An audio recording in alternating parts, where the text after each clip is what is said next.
Bitcoin held near 2-month lows at the May 1 Wall Street open as risk assets braced themselves for the next United States macro move. Data from Cryptomove Markets Pro and TradingView followed skittish BTC price action hours after new lows of $56,500 on Bitstamp.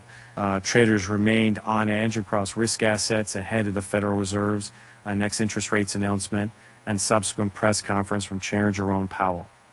And I got a good stemful refunding announcement, or coronavirus, which I think and did watch their previous videos.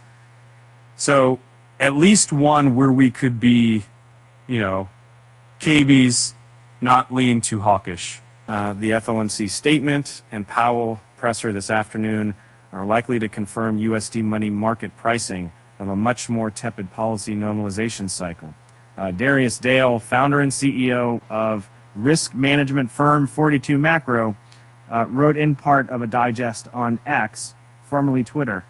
The latest data from CME Group's FedWatch tool underscored the lackluster expectations for good news, with the odds of the Fed holding rates at their current levels at 99%. Striking a more optimistic tone, popular trader Prit Nouveau suggested that the worst Bitcoin and altcoin losses were likely complete.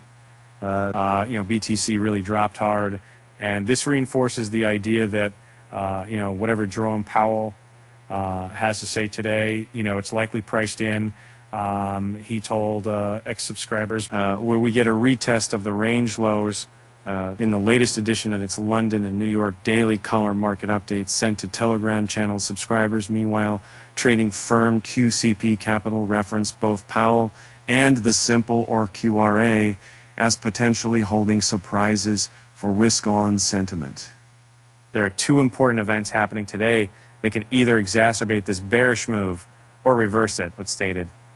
And Bitcoin traders thus eyed important BTC price levels to watch after multiple lines in the sand fell through. This current Bitcoin retrace is slowly turning into an almost 50-day retrace. Popular trader and analyst Rekt Capital revealed on the day an accompanying chart compared BTC price pullbacks throughout the bull market, which began in early 2023. And Rekt Capital described the latest downside move coming in at over 20%. As typical within this context. Typical retraces have been 2 to 3 weeks, longer ones up to 2 months, he noted. Phil Field, co-founder of Trading Suite, Descend Trader, meanwhile forecasts a possible Bitcoin renaissance following in the footsteps of gold in recent years. So I think we can go lower than on that chart, but if it's bullish over the next months, it might happen like this as a general idea. He wrote in an X thread while comparing the two assets.